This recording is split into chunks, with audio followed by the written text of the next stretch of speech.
I think this consolidates my practice because it took me a while to basically understand what my style is, where it belongs, and what's the story behind it. And it's a true character of my philosophy that I follow, because for me, story is very important. That's why we call our practice as translating stories into a design narrative. Hi everyone, welcome to our first episode, and I'm here with one of India's best architects and interior designers who's known for his distinctive style, use of colors and storytelling. Please join me in welcoming Shantanu Garg from Shantanu Garg Design. Hi. Hi Shantanu, Hi, thank you for Kamna. being here with us. Always a pleasure I am to so be glad. interviewed and screwed by you. Screwed by me, no. I'm going to be nice to you today. Today I'm Okay, going to be great. very nice, but I have Great. a lot of questions for you. Yes, So I know. let's begin. So Shantanu, if I have to describe your work in one sentence, I would say it's a modern amalgamation of culture, art, design, and storytelling. How much do you agree with this interpretation of mine? And over the years, you've been in the business for almost 15 years. How has your design style evolved? I think this consolidates my practice. It took me a while to basically understand what my style is, where it belongs, and what's the story behind it. It's a true character of my philosophy that I follow, because for me, story is very important. That's why we call our practice as translating stories into a design narrative. So this is perfect. What was Shantanu's design style 15 years ago, and then over the years, how has it changed? I started as a modernist. At that point of time, there were certain abilities or capabilities, I must say. So I was capable enough to draw a straight line, to be very frank and honest. Of course, your designs are limited to your knowledge about your software, your drafting skills, and the way you handle your teams. And I was like a person with absolutely straight lines, simple, monochrome, until like a lot of people came into my life and they influenced me. It changed me for good. I was always on that research that where am I going and where should I land up and where is my true spirit? Like, it was purely a discovery phase, but I was doing what was basically in trend. Now I don't follow trend at all. You have a very distinct style. It's not Indian, it's not ethnic, it's not modern. It's a very beautiful mix of everything that you are inspired by. Where is that line that you draw that, when you're sitting at the drawing board working on a project, where do you draw the line that, okay, this is how much classical I'll go, this is how much modern I'll go, this is how much color I'll use? What is that process like? There is one theory which I really follow, and I think it's my own theory. It is called a theory of visible balance.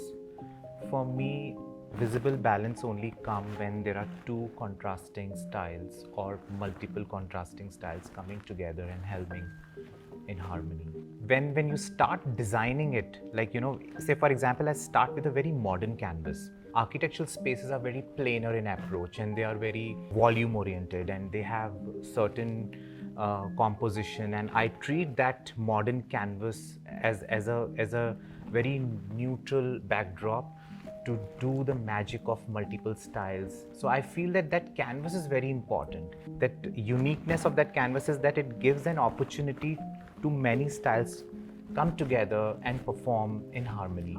I also want to talk to you about art, because I think that itself plays a very important role in every project of yours. I see you very thoughtfully curate art. How do you define art? Today, today clients are more aware about art. I mean, I'm told by multiple architects, designers today, clients legit keep their budgets aside for art because they understand art so much more. How do you go about educating your clients, getting them involved? What's that process like? Art sometimes, plays a key role in narrating that core principle of the design or like of a particular project, and it becomes a right medium to express your client's personality. I'm a believer of commission art pieces. For my specific narrative, I usually hunt for artists, and then we like to curate those pieces in a way that that reflects that particular intent or that strong narrative that we want to basically gesture through our process. So I feel like art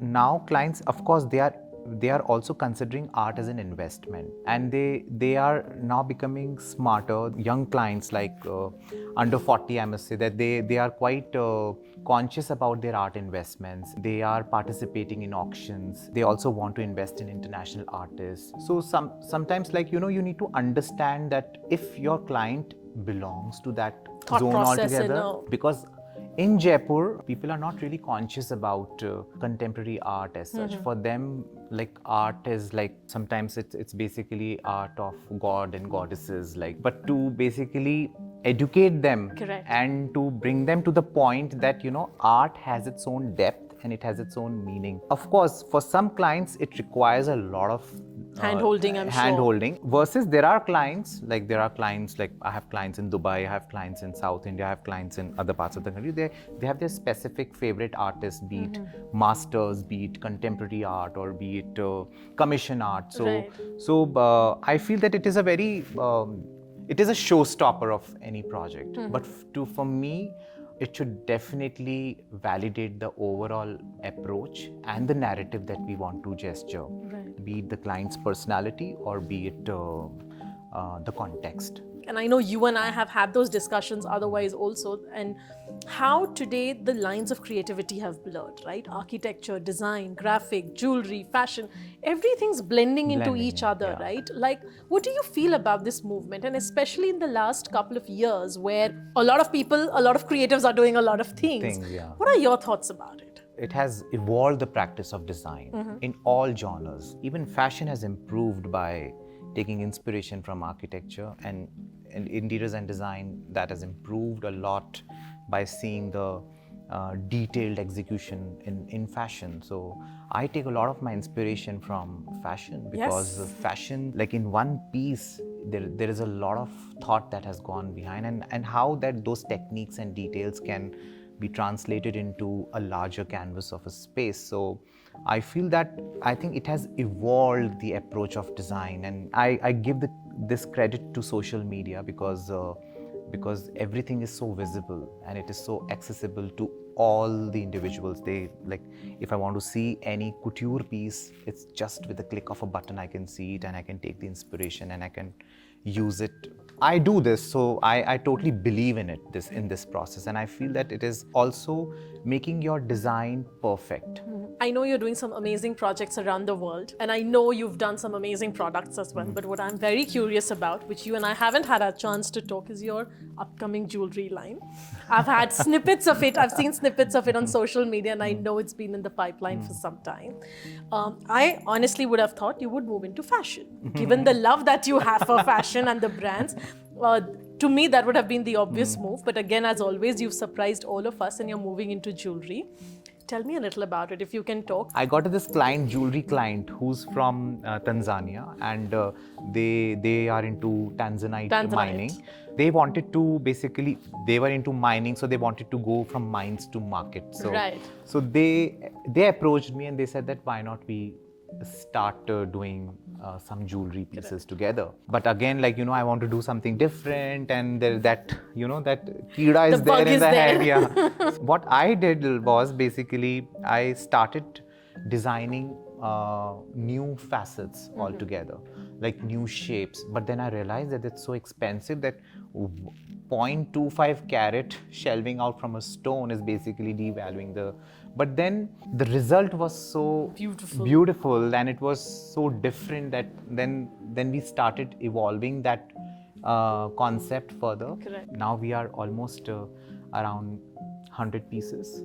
When do I get to buy them, Shantanu? When are you putting them up for sale? It's a process. It's still like prototyping, and then trials, and then, of course, budgets. So, correct. And also, once you have the piece, sometimes it is so difficult to retain that piece, because the moment you show it to someone, they'll buy it. and then you don't have a second or third pieces of that piece to basically even retail. So that's why. Absolutely. So right now we are just going in that direction. We are figuring it out, like, how do we retain these pieces, and Correct. like, don't show it to the clients, and then have a space where you actually retail them, and then we'll start the process, but I'm really enjoying it, and it's giving me one small piece has like lot to offer. Like I'm sure it adds a new dimension to you as a absolutely. creative person as well, Absolutely. right? Because Absolutely. now you're able to translate your creativity into different mediums, right? And Correct.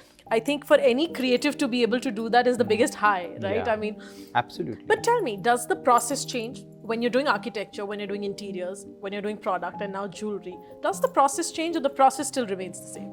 your language will always remain the same. Okay. It's just that you use that language to write a story or a poetry or a book or an essay. So it's just that the process is same. Of course, when you get into a different line altogether, you like to research. That aspect of researching and going and checking what is existing in the market, that is something which is because now in interior design, like we are, of course, we never research on the products. We only research on stories. We only research on collecting data. We only make our clients tell us more and more stories, so that we can just pick up something and translate it into a design narrative. Tell me this, other thing that we keep seeing in design, and I know that's become really the key word at this point of time, is collaboration. Again, Yes. we are seeing that across fashion, interiors, architecture. What do you feel about this? I mean, while I completely agree collaboration is the way to go, but do you sometimes feel people are just doing it for the heck of it because it's a PR, or do you really think collaboration is the way forward? What are your thoughts See, on as this? long as the collaboration is meaningful, I think it is a right trick to progress, and it basically creates personality. And say, for example, like carpet is such a wonderful thing, like which you can commission, and you can collaborate with the manufacturer, and you can tell so many stories, and it is such a strong visual piece in your design space. And it is so versatile. Like nowadays, carpets are not only on the floor. 100%. Carpets are hanging on the ceiling. Carpets are flying in the air. Carpets are cladded on the walls. Right. So I feel that collaboration is something which is really important. Be it you're collaborating with the brand, or you're collaborating with the designers, or designer from a different genre.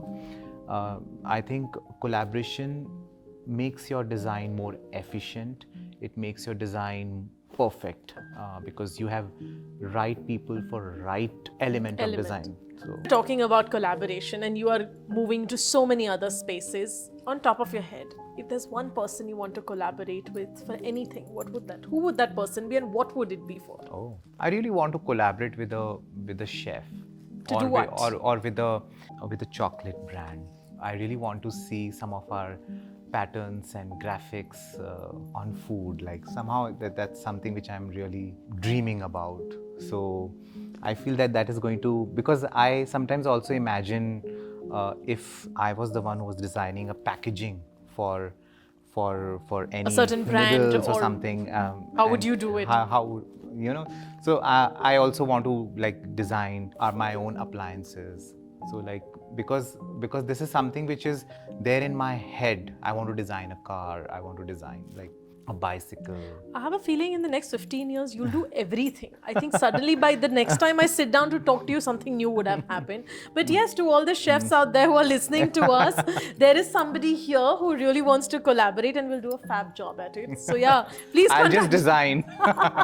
Yes, he will not take care of anything else. Yeah. And he'll eat the food. Your goalpost keeps shifting. You're very hungry for creative work all the time. I still see that hunger. I still see that passion. What's next on the agenda? Like 5 years down the line, 3 years down the line, what is on the wish list? Basically, when this entire unique approach towards design, and when we figured out that here lies our true design spirit, I spend most of my time in hotels. I really live in hotels like half a year almost. So I really want to develop my own hotel line, basically a hospitality chain. Basically, we're really working on it on papers. Amazing. And in planning. With the advent of so many hotel projects now currently we're working on, I think inching closer to that aspect, and how even my clients are inviting that approach, and they are saying that even if you want to start a particular part of it, like you can start with these Us projects. or whatever, Yes. right. So idea of basically launching an emotion of modern Maharaja, revisiting the India's past. Before we let you go, my last question. We're at Hands, and over the years, both you and I have seen their amazing work. If you have to sum up the brand and its collections and products in one word, what would that be? Evocative. Amazing. That's a great way to kind of put it and sum up this conversation. Thank you so much for your time. As always, I've had a lovely time talking to you and a lovelier time behind the scenes for all the madness that we all had. Thank you so much, and it's been a pleasure.